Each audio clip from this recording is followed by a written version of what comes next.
Welcome back to Gold Derby. I'm Christopher Rosen. I'm so pleased to be joined by Rufus Sewell, the Emmy-nominated actor who plays Prince Andrew in the new Netflix film Scoop about Prince Andrew's disastrous BBC Newsnight interview with Emily Maitlis. Rufus, I guess just to start, when you're first approached for the role, to play Prince Andrew, what was your initial response, I guess, to the ask? Hi, Chris. Well, my initial response was it was a big, like, oh my goodness, Prince Andrew. I have to say, immediately I was delighted. I was delighted because it felt like, okay, this is an acting role, and actually, I'd watched the interview, not when it was live, but I'd seen clips of it and enough, and I found it very interesting what I thought I saw going on. And I was flattered that whoever was behind it thought that I could do it, and I also thought that I could do it. It reminded me of, in terms of the supposed difference between a character and how people view me, being quite wide, of the kind of roles that I always used to do when I was at drama school and when I first left drama school, the kind of actor I always thought I was and wanted to be. And the discovery that people wanted to cast me according to the way they thought I should be based on my face and my bone structure was something that took a lot of adjustment when I was younger. I had to learn how to play people my age and people who weren't like me, but I looked like,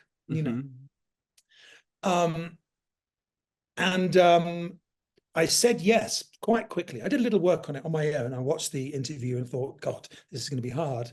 But I said yes, because, I remember my agent saying, this would be quite brave to do. And I couldn't help thinking, I should do that, definitely. And then the next morning, or day after that, I remember thinking, fucking hell, what did I just say yes to? One of the reasons, there's various reasons why there was a certain amount of trepidation, having said instinctively yes, because I knew that was the right answer. And this is often my way of choosing roles. It's like the way I choose a play. If I'm offered a play, because it's usually in a different country to where I live, and there's a lot of moving about and stuff, I'm offered a play, I know I'm doing it. When I find myself thinking, oh, fuck, I'm going to do this, how am I going to tell my fiance? It's just, the decision's made. It's like, oh my God, now what? Because it's just an instinctive thing. And I really, really trust my instincts. So with this, you mentioned like having great instincts, obviously, just to complete that, because obviously I think you do a really great job in this. So better than anything else. Yeah. But I guess you mentioned like you've seen the interview, kind of like you could study that, and obviously it's such a large portion of the film towards the end is the recreation of that. But I was wondering, like, how did you research playing him away from that interview, and like what did you find when you were kind of like trying to figure out who he is, I guess? You stay away from the interview. The big fear was the interview at the time, first of all, because it was out there. There's always the side-by-side comparisons, because the things that I noticed when I watched it, the things that I was really interested in, that I thought I could get behind, were his faux thinking, his performative moments of inspiration, his performative discoveries, stuff that he cooked up behind the scenes that he thought could make he reminded me in that way of David Brent from The Office. Sure. Ricky Gervais's, and I know that's a bit of a bold statement to make, but he did, in the way that he had an eye deep-ish, as to what his effect would be on the person behind the interviewer, right? Stuff that he wanted to, a lot of this kind of the idea of studied performative honesty about non-important facts, which is something that many of us have done consciously, or otherwise you'll see a child doing it, And I was very interested in that. And I wanted to nail that as much as I possibly could. And also, I'm not someone who's really mimicked people before. I'm not being called, I love doing accents. I think I have quite a good ear. In fact, I've always felt I'm better if I have a bit of a mask and a bit of an accent. And part of my development over the years has been trying to work without one of those when I left drama school with a bump and realized I wasn't going to be able to play old men and hunchback waiters and, Lithuanian bodyguard or whatever for my entire career. So it was like an opportunity to do something, an acting role. And I'm not naturally a mimic. So, or I didn't know if I was or not. So I had to discover how I do that. And I'm not someone who can listen to someone and take them off. I make observations, but it's not that kind of thing. And there are other actors out there who, and they're great actors. Some of my favorite actors are famous for being able to do people at the drop of a hat. They've always been a bit envious. Just thought, gosh, does that mean I'm not one of the proper ones? But I worked out that I was happy to an extent with doing my version of what I could do, which is something else. It's not necessarily a carbon copy of someone, but it's an essence, and it's somewhere between me and what they're like, up to a point where I can be unself-conscious and in the moment, and I'm not having to hold the mask, Right. because at a certain point where that gets in the way for me, and I even had to fully consciously, but there was a moment when I thought, okay, what would I rather be criticized for? I'd rather be criticized for being not entirely like him, not sounding quite posh enough, not being like this, not getting the laugh exactly right, etc. Yeah, I'm happy with that. I'll be criticized for that, and I'll do what I really can. I'll get as deep in there as I can, and that will be what I do. And when someone else does it, they will do brilliantly what they can do, Right. and it will be different. That's why it can be interesting watching two people playing the same roles. Interestingly enough, when we came to do the interview, and I started with that, I'd worked on it so much that I was able to kind of throw the work away and be very present in it, as was Gillian. And what I actually found difficult was taking that level of confidence in being him to the scenes that weren't there on YouTube, because often they'd been written without that rhythm that I'd noticed. I mean, I'm sure he spoke out of that rhythm all the time in reality, but I had to work a different way, and I had to sometimes play with the line a little and add what I'd noticed he did with lines in terms of repeating and adding caveats, etc., to get that rhythm so I could feel like him. Oh, that's amazing. I really like that. Did you mentioned like the interview too with Gillian and stuff? It seems like you didn't. I think you worked separately. It sounds like, right, in preparing that, and then just kind of like did it. Is that kind of how it happened, basically? Yeah. Okay. Yeah. And Philip Martin, the director, was wonderful in that way. And so it was quite daunting knowing that for me, I think they'd done a week or so before, but our first stuff together, and my stuff at all, was to do this interview on a loop for 2 days with minimal direction. I say minimal because he left us to do it, to see what we were going to do once we'd settled into it without interfering.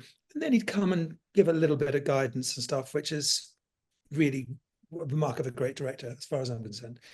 But Gillian had been working on it privately and what she did was extraordinary. So that was, for me, the missing part. Was like, oh my God, I've got this opposite me, this kind of like immovable force of will opposite me, so uncannily like Emily Maitlis, that it made it much easier for me. And yeah, the first time we did it was in front of everyone, and then we were filming it. I'm a strong believer in, I'd rather do a bad take than a perfect rehearsal. That doesn't mean I don't believe in rehearsing, but there's a certain way of rehearsing where you're not actually trying to really get the final product, And we were lucky enough that every time something happened for the first time, we were filming, Wow. which was a gift. Was it like you like you mentioned earlier, like kind of this like a role harkening back to like stage work being in drama? Did that feel like almost like a play? I guess doing the interview. Yeah, it was wonderful to do that, and this is something I discovered when I was at drama school. And when I was younger, I had a fear of repeating myself because I'd had a couple of experiences when I'd done something once and it came out luckily in a great, and then I never got there again because I'd never rehearsed enough for the anxiety, the nervous energy, which I thought was driving me, to be replaced by relaxation.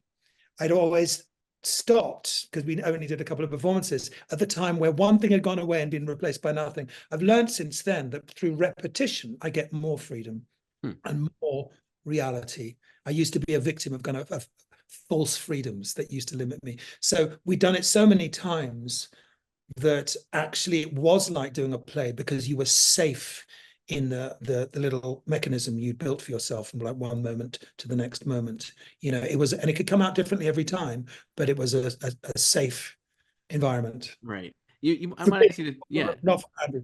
Yeah. I want to ask you this, like you mentioned, like just the idea of Prince Andrew in general. I think the way one of the things I like about this film, and I really like about your performance, is you're not like pushing the scales. I feel like you're just kind of like doing it. It's not like he's not demonized. I'm sure you could have easily made him like very sinister or whatever you want to say, right? But like it's not at all. He just feels like you said, like you just play him straight. I guess like did that come naturally, even reading it and like kind of just understanding the script and the character, I guess, a little for you? Yeah, I think it's very important. I don't like it when people create straw men with writing or with performance.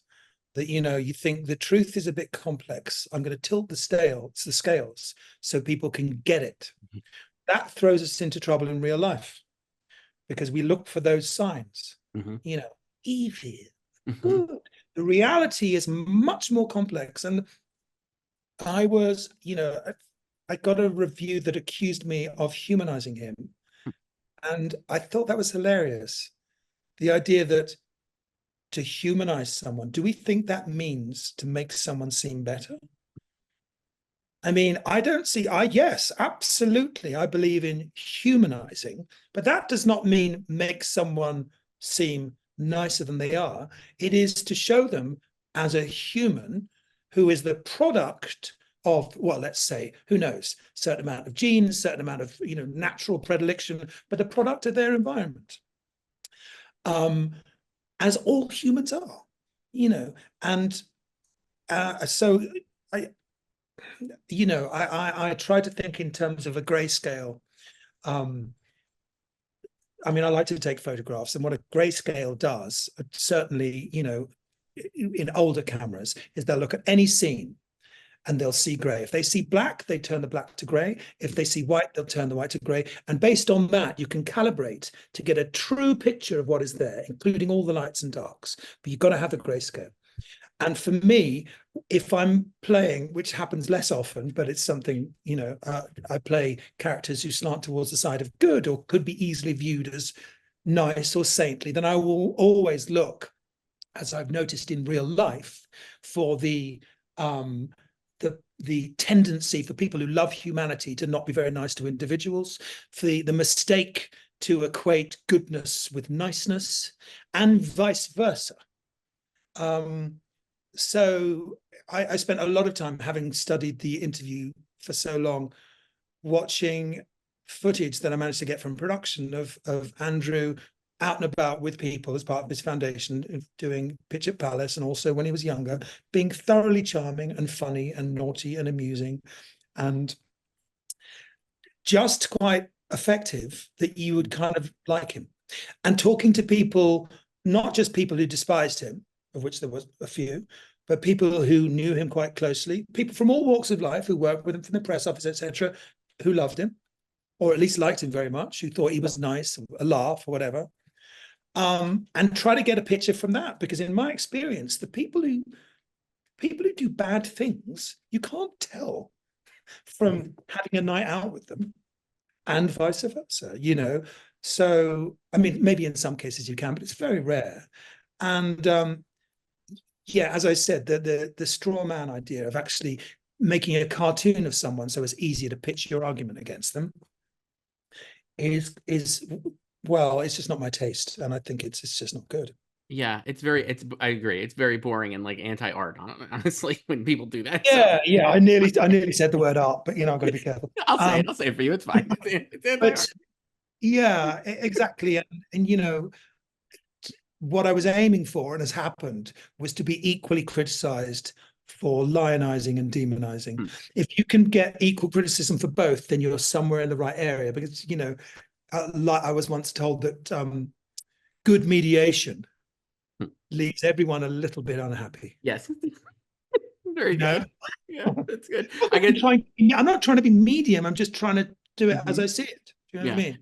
Yeah, it's just like you sound like just again, like, I think it's a great performance. Obviously, I think you nailed it. Are you have you been happy with the response, or have you like seen, like, do you feel like the response has been good to this to you? Yes, Okay, good. yes, I think it has. I was, um, yeah, because you never know. But I have to say that I did feel good for myself about what we'd done. I did feel that I'd done what I set out to do, and I was preparing myself for whatever. Do you know what I mean? Because you never know what the reaction is going to be. And I think looking back over my career, I realize it all works out pretty much fair, because there's times when you do work that you really believe in that doesn't get a great result. It doesn't get a great reaction. And then there's work that I've done that I know is terrible that I get away with. So I think, well, not terrible, but you know what I mean? It's like, actually, I think all in all. So I try to remember work that I've done that wasn't noticed or liked particularly, and vice versa, and really remember that, so that I don't get too swayed by praise or the opposite. It's easier said than done, but that is my mantra. But Yeah. that said, I was quite pleased. Yeah, it's great. It's And also, when I was offered the role, I thought, well, luckily, I think this is a bit too contentious to worry too much about, the awards and stuff like that. I think I'm safely out of the picture for that, which I always like to think. You don't have to wait about being rewarded for your rewards, right. Because it can get you, it's a dangerous enough thing, falling into the trap of getting a job and then suddenly thinking about what the job will lead to. And therefore, you kind of rob yourself of, this is what you're supposed to do. There'll be no greater job than the one you're doing, and I was very happy in my anxiety and frustration of doing this job. Exactly the kind of anxiety and frustration and fear that I've longed for all these years. It's great. I think that, like, maybe helped. It comes through in the performance. It's an incredible performance. It's a great film, Scoop. You can watch it on Netflix. Rufus Sewell, thank you so much for doing this. I really appreciate it. It was great chatting with you. My pleasure. Thanks, Tony. Thank you.